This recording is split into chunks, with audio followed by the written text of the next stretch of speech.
आज हम बात करेंगे स्केल ऑफ लाइफ के बारे में। इसमें सेल के साइज़ के बारे में बात करेंगे, मॉलिक्यूल्स के साइज़ के बारे में बात करेंगे, कौन कौन से इंपॉर्टेंट मॉलिक्यूल्स होते हैं, कौन कौन से सेल्स होते हैं, और किस तरह से आप इसको देख सकते हैं कि हमारे जो स्ट्रक्चर्स हैं उनका साइज़ क्या है, कितनों को हम देख सकते हैं, कितनों को हमें देखने के लिए टेक्नोलॉजी की ज़रूरत पड़ती है। तो वो सारी चीज़ें हम इस वीडियो में जानने की कोशिश करेंगे। साथ ही साथ इन मॉलिक्यूल्स और सेल्स के बारे में भी हम जानेंगे। तो चलिए बिना देरी किए हुए शुरू करते हैं आज का वीडियो। तो वीडियो की शुरुआत करते हैं टॉपिक के टाइटल से। इसमें मैं सेल साइज लिख लेता हूँ बिकॉज सेल हम इसमें इंक्लूड करेंगे और उसके जो कंबाइंड टिश्यू होते हैं, ऑर्गेनिजम्स होते हैं, उनको भी हम कंसिडर करने की कोशिश करेंगे। साथ ही साथ मॉलिक्यूल्स के बारे में भी जानेंगे, बट यहाँ पे मैं टाइटल में नहीं लिखता हूँ, इसलिए जनरल मैंने स्केल ऑफ लाइफ लिख दिया।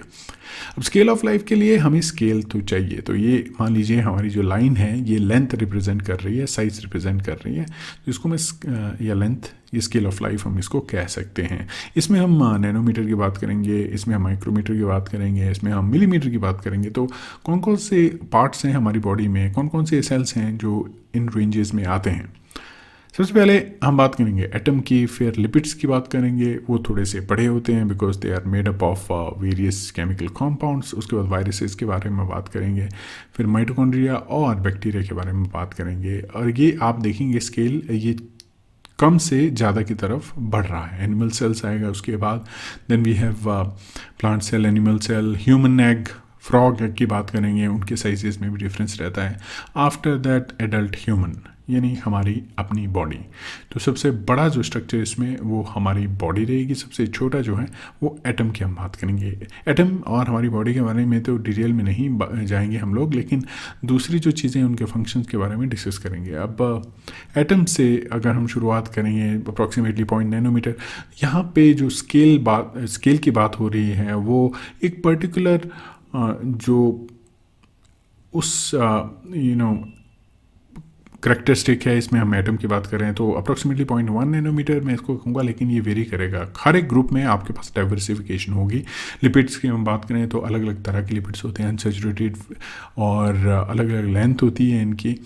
तो रेंज रहेगी यूजुअली। तो आपने इसको 101% जो है एक्सेप्टेबल नहीं मैं कहूँगा, क्योंकि हम इसमें रेंज की बात करेंगे। इसमें स्पेसिफिकली हम एक स्पेशल लेंथ की हम बात नहीं करेंगे। रेंज रहेगी तो आपको एक आइडिया हो जाएगा कि ये मॉलिक्यूल की इतनी रेंज है। तो ये देखिए यहाँ पे मैंने लिखा है 1 नैनोमीटर और उसके आगे 10 नैनोमीटर का मैंने स्केल बनाया है। तो आप देखेंगे 1 to 5 नैनोमीटर के बीच में आपके लिपिड मॉलिक्यूल्स आते हैं। अब बात आती है प्रोटीन मॉलिक्यूल्स से। तो यहाँ पे मैं एक प्रोटीन आयन चैनल की स्ट्रक्चर बना रहा हूँ। वैसे प्रोटीन्स बहुत डाइवर्स मॉलिक्यूल्स होते हैं और बहुत अलग अलग तरह के हो सकते हैं। तो इसमें हम मे बी अगर मैं इसमें 1 to 10 नैनोमीटर कहूँ तो उसमें से बहुत सारे प्रोटीन्स आ जाएंगे, उनका साइज इतना रहेगा। तो अगेन नैनोमीटर स्केल्स में रहते हैं। नैनो स्ट्रक्चर्स आप इनको कह सकते हैं प्रोटीन्स को, सारे जो प्रोटीन हैं। फिर प्रोटीन्स के बाद जो बड़ी ऑर्गेनेली आती है वो है viruses. So viruses are larger than protein molecules. Protein molecules मिलके जो हैं वो वायरस फॉर्म करेंगे, उसमें जेनेटिक मटेरियल भी रहेगा, तो इनके साइज़ जो है वो ज़्यादा रहेगा। अब अगर फ्लू वायरस की बात करूँ मैं, जो मैंने स्ट्रक्चर यहाँ पे बनाया, उसका साइज़ अप्रॉक्सीमेटली 100 नैनोमीटर के आसपास रहेगा। और इसमें भी आपके पास डाइवर्सिफिकेशन रहेगी। वायरसेस में आपके पास बैक्टीरियल वायरसेस आते हैं जो कि बहुत छोटे होते हैं साइज़ में as compare to the as compare to the bacteria. तो आप देखेंगे कि बहुत छोटे होते हैं और फ्लू वायरसेस का साइज़ काफ़ी बड़ा होता है, 100 नैनोमीटर तक जा सकते हैं। तो आप देखिए यहाँ पे नेक्स्ट आपके पास आ गया 1 माइक्रोमीटर रेंज में बैक्टीरिया आते हैं। लेकिन बैक्टीरिया में भी आपके पास कोकस है, बेसिलाई है, यानी रॉड शेप्ड है, और स्फेरिकल है। रॉड शेप ऑब्वियसली उनकी लेंथ ज़्यादा होगी, तो यहाँ भी रेंज देनी पड़ेगी हमें 1 to, अगर मैं 10 माइक्रोमीटर कहूँ तो गलत नहीं होगा। तो इस तरह के बहुत सारे अलग अलग ऑर्गेनिजम्स जिनकी लेंथ जो इससे भी ज़्यादा रहती है। तभी मैंने कहा कि आपको जो है उस स्पेसिफिक ऑर्गेनिज्म के बारे में पढ़ना होगा, और इसमें एक्सेप्शंस रहेंगी। माइटोकॉन्ड्रिया की जो लेंथ होती है वैसे इन जनरल ये चेंज कर सकता है अपनी शेप।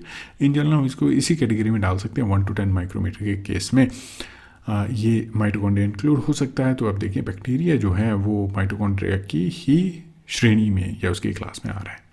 नेक्स्ट रेंज आती है हमारे 10 to 100 micrometre. 10 to 100 micrometre, larger than the bacteria, smaller than the eggs आपके पास आते हैं most of the plant cells and the animal cells. Plant cell और एनिमल की हम बात करें, एनिमल सेल्स की अगर हम बात करें तो उनके भी अलग अलग तरह की वैरायटी आपको मिलेगी, अलग अलग तरह के जो टाइप्स ऑफ सेल्स आपको मिलेंगे। तो इन जनरल तभी मैं कह रहा हूँ कि जो बहुत सारे जो सेल्स हैं वो इस पर्टिकुलर कैटेगरी में आएंगे, तो हम plant cell as well as animal cells को इसी कैटेगरी में डालेंगे और आप इनको माइक्रोस्कोप के अंदर, ट्रेडिशनल जो टिपिकल माइक्रोस्कोप यूज़ करते हैं उसके अंदर बहुत अच्छे से देख जाते हैं।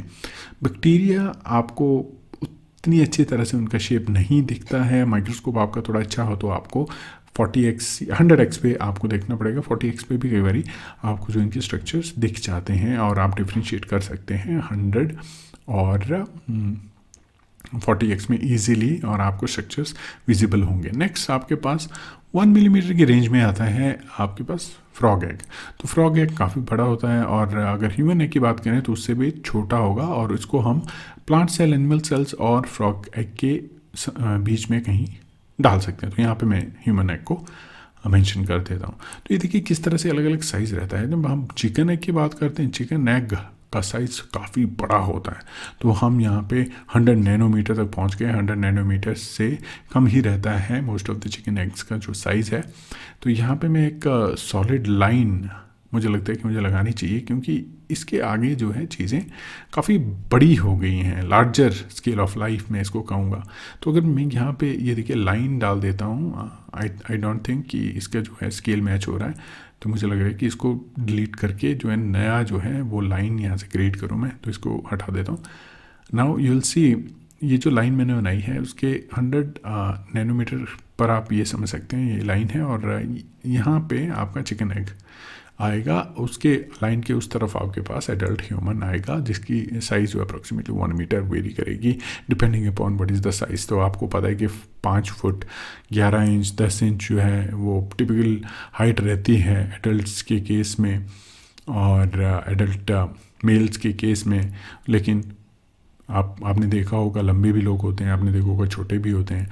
फीमेल्स की केस में एवरेज हाइट थोड़ी कम रहेगी, लेकिन आपने देखा होगा कि उसमें भी लेंथ वेरी करती है। तो इस तरह से जो है अलग अलग स्केल्स होती हैं, अलग अलग स्ट्रक्चर्स के अलग अलग लेंथ रहती हैं, और लेंथ के बेसिस के ऊपर भी हम इसको क्लासीफाई कर सकते हैं। तो अब देखें माइक्रो, उसको हम माइक्रो ऑर्गेनिज्म इसलिए ही कहते हैं क्योंकि ये माइक्रोमीटर की रेंज में आ रहे हैं। वो देखिए आप bacteria, most of the bacteria they are in the micrometre ranges, और उससे नीचे अगर हम जाएँ तो नैनो स्केल आ जाती है। और आपने देखा होगा नैनो टेक्नोलॉजी की बात होती है, उसमें जो भी चीज़ें यूज़ हो रही हैं that is basically in the scale of nanometres. चाहे हम नैनो पार्टिकल की बात करें, प्रोटीन्स की बात करें, नैनो कंपोजिट की बात करें, नैनो शीट्स की बात करें, तो ये सारी नैनोमीटर के रेंज में हो रहा है। और माइक्रोमीटर में आपके पास जो है most of the bacterial cells, micro organisms आते हैं, इसीलिए माइक्रो से ही माइक्रोबायोलॉजी को भी आप आसानी से याद रख सकते हैं। तो आपके पास देखिए उसके बाद एनिमल सेल, प्लांट सेल आ गए, और उसके बाद एग्स की बात हुई, एंड फाइनल अडल्ट ह्यूमन की हमने बात की। तो यहाँ से आपको हाइट का या लेंथ का पता लग जाएगा कि किस तरह से जो है ऑर्गेनिजम्स में डाइवर्सिफिकेशन रहती है, स्पेशली कंसीडरिंग देयर साइज़। तो उम्मीद करता हूँ कि आपको जो है इस वीडियो से एक इंटरेस्टिंग इन्फॉर्मेशन मिली है, जिसमें हमने स्केल्स की बात की और साइज़ की बात की। जब भी हम माइक्रोमीटर की साइज़ की बात करते हैं तो बहुत ही छोटा साइज़ होता है। सेल्स को भी आप विजुअली उसके फीचर जो है नेक्ड आई से नहीं देख सकते हैं, ना कि मैग्नीफिकेशन लेंस से। आपको माइक्रोस्कोप ही चाहिए। तो सेल तक मैं कहूँगा कि आपको माइक्रोस्कोप की यूज़ पड़ेगी। प्रोटीन्स और अगर आपने वायरसेस को देखना है तो माइक्रोस्कोप आप यूज़ कर सकते हैं, लेकिन सोफिस्टिकेटेड माइक्रोस्कोप को यूज़ करने पड़ेंगे। वायरसेस जो हैं वो transmission electron microscopy, scanning electron microscopy में आपको देख सकते हैं। लेकिन जब प्रोटीन की बात आती है तो I don't think you can visualise the proteins at present, their shapes, but there are other technologies available जिससे हम उनको जो है क्रिस्टलाइज करके उनका स्ट्रक्चर डिटरमाइन कर सकते हैं, जैसे एक्सरे क्रिस्टलोग्राफी करके उसके क्रिस्टल्स का स्ट्रक्चर जो है वो डिटरमाइन करा जा सकता है। लेकिन फिर भी उसका जो रियल स्ट्रक्चर है that still we don't know, और किस तरह से वो काम करते हैं वो भी एक इंटरेस्टिंग इन्फॉर्मेशन रहती है। तो उम्मीद करूँगा दोस्तों कि आपको इस वीडियो से बहुत जो इम्पॉर्टेंट इन्फॉर्मेशन है regarding to scale of life और बायोलॉजिकल साइंसेस के से अलग अलग टॉपिक्स जो हैं वो हमने कवर करने की कोशिश की इसमें, वो आपको अच्छे से समझ में आया। और अगर आपको इसी तरह के वीडियो देखने हैं तो प्लीज़ चैनल में बने रहिए और चैनल को सब्सक्राइब ज़रूर करें, सपोर्ट शो करें, ताकि ये जो कंटेंट है ये और लेके आऊँ मैं, और अच्छा कंटेंट लेके आऊँ ताकि आपको जो है आसानी हो अपनी स्टडीज़ में। तो चलिए मिलेंगे अगली वीडियो में, तब तक के लिए धन्यवाद दोस्तों।